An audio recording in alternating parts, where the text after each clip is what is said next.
တမင်းမင်းနေတဲ့ Android smartphone တဲ့ Tecno Spec 9 ပါ 364GB ကို3သိန်းခွဲဝန်းကျင်နဲ့ဝယ်ယူရရှိနိုင်မှာဖြစ်ပါတယ်ကဲဖွင့်ကြည့်ရအောင်ပါ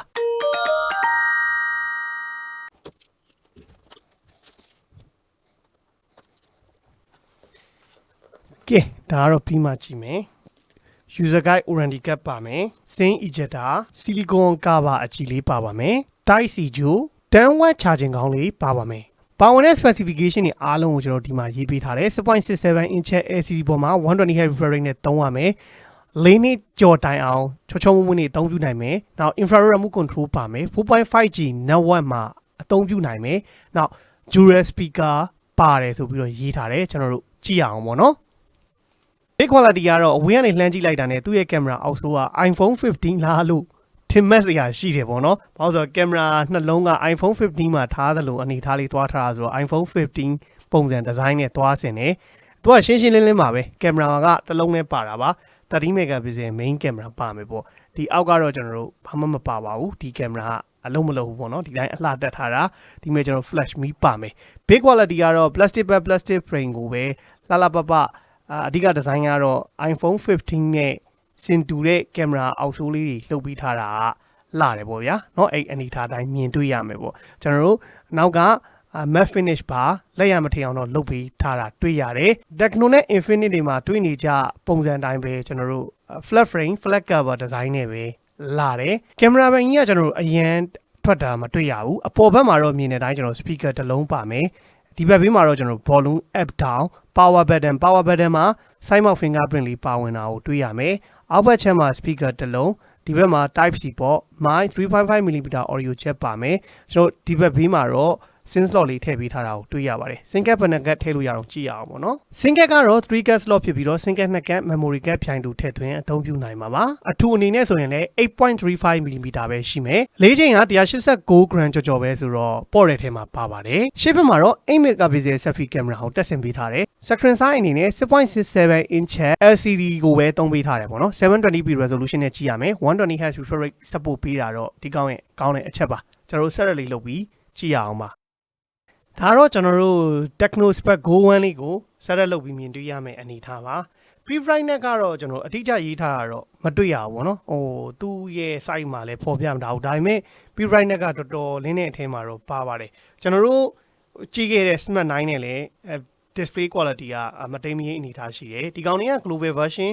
ဝင်တာနဲ့အညီ Google service ဘာညာအားလုံးကပူစရာမလိုဘူးတခါတည်းပါတယ် Tecno မှာလည်းကျွန်တော်တို့ဒီလုပ်ငန်းအတွက် recording သုံးမဲ့အခါမှာအတန်ဖန်နေသည်လို့မအော်ဘဲနဲ့ call recorder ကိုသုံးလို့ရတာဟာဒီကောင်လေးရဲ့အားသာချက်ပါပေါ့နော်အဲ့တော့ပါဝင်တဲ့ hardware specification တွေကိုကျွန်တော်တို့ဝင်ပြီးတော့တစ်ချက်ကြည့်အောင်ပေါ့နော်အဲ့တော့ဒီမှာ iOS 14.01 နဲ့သုံးရမယ် Tecno Spec 9 Android version 14ဒီကောင်က CPU ကမနစ်က Spec 9 2024တဲ့ဆိုင် Spec 9 မှာပိုကောင်းလာတယ်ပေါ့ဒီကောင်က UNISOC T615 ကိုသုံးပေးထားတယ် RAM ကကျွန်တော်တို့ဒီကောင်က 3GB version ပဲလောလောဆယ်ဝင်သေးတာပေါ့နော် 4K တော့မဝင်သေးဘူး front camera ဆို selfie camera 8 megapixel ပါမယ်နောက် camera က30 megapixel ပါမယ် RAM ကဒီမဲ့ 3GB ကိုမှကျွန်တော်တို့ memory extension 3GB ထိရတယ်လို့ရေးထားတယ်ဘယ်လောက်ထိရအောင်ကျွန်တော်ပြပေးမယ်နော် memory extension က 3GB ထိထပ်တိုးလို့ရတယ်လို့ရေးထားတာတော့တွေ့ရတယ်နောက်တစ်ခါကျွန်တော် ROM က 128GB ပါ battery က 5000mAh screen ရဲ့ resolution ကတော့ 720p နဲ့ပဲကြည့်ရပါမယ်သုံးထားတဲ့ UNISOC T615 နဲ့ Smart 9 မှာပါတဲ့ G81 ရဲ့ performance ကဘယ်လိုအနေထားရှိတုံးဆိုတော့မတိမ်မယိမ်းအနေထားလို့တော့ပြောလို့ရတယ်ကျွန်တော်တို့ဘယ်လောက်ကွာဟနိုင်တုံးဆိုတာကတော့ဒီမှာပုံလေးထည့်ပေးထားမယ်ပေါ့နော်အဲ့ဒီမှာကြည့်လိုက်ပါသူတို့ရဲ့စွမ်းဆောင်ရည်ပိုင်းကတော့မတိမတာအနည်းငယ်ပဲကွာခြားချက်ရှိပါတယ်အပြင်မှာသိချင်ရင်တော့နောက်ရက်ကြမှာကျွန်တော်စမ်းပြီးတော့ဗီဒီယိုလေးထပ်တင်ပေးပါမယ်ပေါ့နော်ဒီကောင် screen refresh rate အရင်ပြပေးမယ်နော် screen refresh rate မှာ 120Hz 16Hz ပဲပါတယ်ပေါ့နော် 90Hz တော့ရွေးချယ်စရာမပါဘူးအဲ့တော့ဒီကောင်ကကျွန်တော်တို့ auto shift ပဲထားပြီးတော့စမ်းပါမယ်ပေါ့နော်သူက 120Hz ကအများဆုံးထားလို့ရတာဆိုတော့အဲ့တော့ကျွန်တော်တို့ auto shift တယ်ပဲစမ်းမယ် IK ကတော့ထုံးစံတိုင်းကျွန်တော် blue light filter လောက်တာဖြစ်တဲ့အတွက်အဝါရောင်ဘက်ကိုတန်းသွားမယ် special function ထဲမှာဘာတွေပါတော့ကျွန်တော်တစ်ချက်ဝင်ရှိုးအောင်ပေါ့နော် special function Dynmaic Port ကကျွန်တော်တို့အားသွင်းလိုက်ပြီးဆိုတာနဲ့ဒီလိုမျိုး notification က pan show ရဲ့ဘေးလေးမှာတက်လာတာကိုဆိုလိုတာဖြစ်ပါတယ်တော်တော်များများလဲသုံးနေကြဆိုဒါ Dynmaic Port အကြောင်းကတော့တည်ပြီးသားနေမှာပါပေါ့နော် Dynmaic Port feature ပါမယ်နောက်ထပ်ကျွန်တော် memory fusion ကခုနကျွန်တော်ပြရတဲ့ဟာပေါ့နော် Vibrant တိုးမလား short မလား ဒါပဲပါမယ်ပေါ့ထွေထွေထူးထူးအများကြီးကျွန်တော်တို့ဘာမှမပါဘူးပေါ့နော်ရှင်းတယ်နော် entry phone တွေဆိုတော့ပါတဲ့ဟာရှင်းတယ်လို့ပဲပြောလို့ရမှာပေါ့နော် ABB twin တို့ဘာလို့တောင်ကျွန်တော်တို့မတွေ့ပါဘူးအဲ့တော့နောက်ထပ်က camera ဘိုင်းပေါ့နော်ကင်မရာဘိုင်းကိုဝင်ကြည့်ရရင်လေကျွန်တော်30 megapixel ကင်မရာတော့ပါတယ်ပေါ့နော်ဘယ်လောက်ထိရုပ်ထွက်ပါညာတော့ကျွန်တော်တို့ sample photo တော့ရိုက်ပေးမယ်အဓိကပါတဲ့ feature တွေကြောင့် short video ပါမယ် video ကဒီကောင်ကဘယ်လောက်ထိရမလို့ကျွန်တော်တို့ကြည့်အောင်ပေါ့နော် resolution က 1080p ပဲလားဒါမှမဟုတ် 1080p တဲ့များတဲ့ resolution တွေရသေးလား video quality ကသူက 1080p 30fps ကအများဆုံးရိုက်လို့ရတာပေါ့နော် selfie မှာဆိုရင်ရောတစ်ချက်ကြည့်အောင် selfie မှာဆိုရင်ရောအတူတူပဲပေါ့နော်ကျွန်တော် selfie မှာဆိုလဲ 1080p 30fps ကအများဆုံးရိုက်လို့ရတာပါ AI cam ပါမယ်ပေါ့နော် AI cam ကတော့ပုံမှန်တိုင်းပဲကျွန်တော်တို့လိုအပ်တယ်လို့ချိန်ကြီးရိုက်ပြီးမယ် AI cam ပါတယ် beauty mode ပါတယ်နောက် portrait ပါမယ်မိုးမှာတော့ကျွန်တော်တို့ timeless jewel video jewel video ပါတော့မိုက်တယ်ပေါ့နော်ကျွန်တော်တို့ entry phone ထဲမှာ jewel video ပါတာခက်ရှာပေါ့သူက selfie camera ရဲ့ main camera ကိုဖြိုင်းတူရိုက်လို့ရတာเนาะအဲ့တော့ jewel video ဒီမှာပါတယ်အဲ့ဒါတော့မစိုးဘူးပြီးရင်ကျွန်တော်တို့ super night ပါမယ် panorama air shot pro move ပါပါတယ်ပုံရိပ်ချိုးကတော့ကျွန်တော်တို့ထုံးစံတိုင်းနောက်မှာထည့်ပေးလိုက်ပါမယ် entry smartphone ဆိုတော့ကင်မရာကိုတော့အများကြီးမမျှော်လင့်ထားသေးခြင်းဘူးဒါပေမဲ့ကျွန်တော်တို့ studio ထဲမှာစမ်းပြီးရိုက်တဲ့ result တွေရလာတဲ့ပုံလေးတွေက vivid ဖြစ် color saturation ကောင်းလေးအယောင်ဆူဆူလေးနဲ့ contrast ကောင်းလေးထွက်လာတာကိုတော့တွေ့ရတယ်ဒါပေမဲ့ပြင်ပမှာရိုက်တဲ့အချိန်ဒီမှာဆိုရင်လည်းဒါအလင်းရောင်ကောင်းနေရာမှာဖုန်းက OIS မပါတာဖြစ်တဲ့အတွက်လက်ကလေးကိုညင်အောင်ကင်ပြီးတေချာချိန်ရိုက်နိုင်မယ်ဟိဆိုရင်တော့ဒီရတဲ့ color အယောင်ရည်သူတွေကပုံထွက်လေးအဆင်ပြေမဲ့ရုပ်ထွက်ရနိုင်တယ်လို့မျှော်လင့်လို့တော့ရတယ်ပေါ့နော်ဒါကတော့ကျွန်တော်တို့ sample ကြည့်လို့ရအောင်ပုံအနည်းငယ်ကိုပဲထည့်ပေးလိုက်တာဖြစ်ပါတယ်နောက်တစ်ခါကျွန်တော် display နဲ့ speaker အတန်လေးကိုနည်းနည်းလောက်စမ်းကြည့်အောင်ပေါ့နော်အဲ့တော့ dual speaker ပါတဲ့ဒီကောင်ရဲ့အနေထားဘယ်လိုရှိတုံးသိအောင်စမ်းရအောင်ပါ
Okay ပါကျွန်တော်တို့မြင်တွေ့ခဲ့တဲ့အတိုင်းပဲပေါ့နော် display အနေနဲ့ဆိုလဲသူ 720p resolution ပေါ်မှာကြည့်ရတဲ့ရုပ်ထွက် saturation တွေကတော်တော်အဆင်ပြေရတယ်ပေါ့နော် Android smartphone တစ်လုံးအနေနဲ့ဆိုရင်တော့ကောင်းတယ်လို့ပြောလို့ရသလိုအဓိကချီးကျူးချင်တာတော့ဒီကောင်မှလည်းအတူတူပါပဲ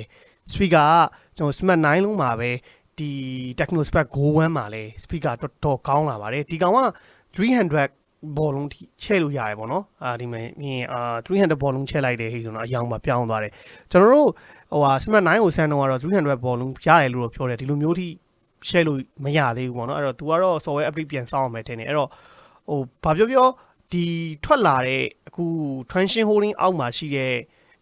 Infinite ကို Tecno ကိုထွက်လာတဲ့ဖုန်းနှလုံးရဲ့ multimedia ဘိုင်းအတွက် entry level အနှိမ်ဆုံးဖုန်းတွေမှာပါလာတဲ့ speaker တွေကတော့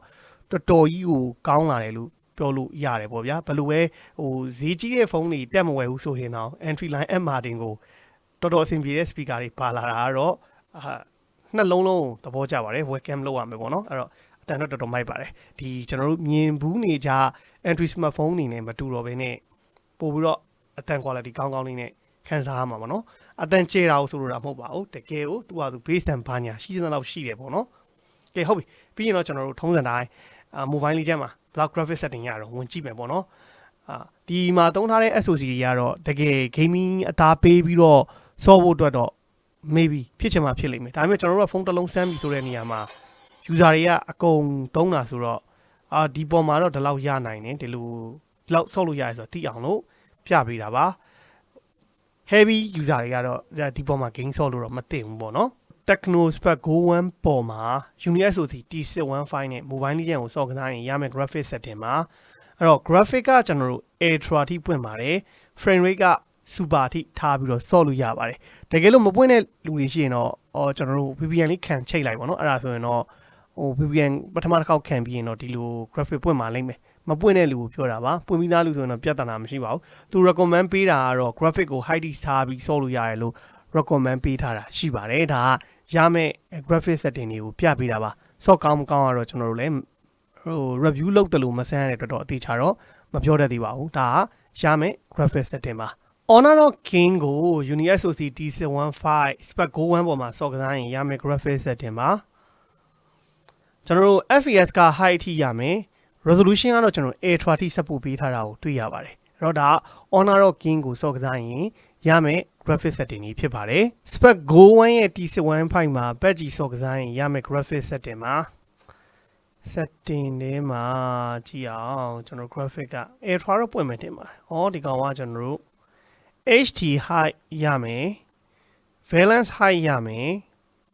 smooth high ပေါ့နော် high တွေအထိပဲအကုန်ပွင့်ပါမယ် sensitivity မှာ gyroscope ကပါလား gyroscope ကတော့ဖွင့်လို့ရတယ်ပေါ့နော်ပေါ်မပေါ်တော့မသိဘူးအမြင့်ဆုံးကတော့ smooth high နဲ့ဆော့လို့ရမယ်ဝင်ပြီးတော့ training ground ထဲမှာဝင်ပြီးတစ်ချက်စစ်ကြည့်တာပေါ့ gyro ပါတယ်ဗျမဆိုးတလောက်လေးတော့ကျွန်တော်တို့ millisecond လေးလောက်တော့နည်းနည်းလေးလေးပါတယ်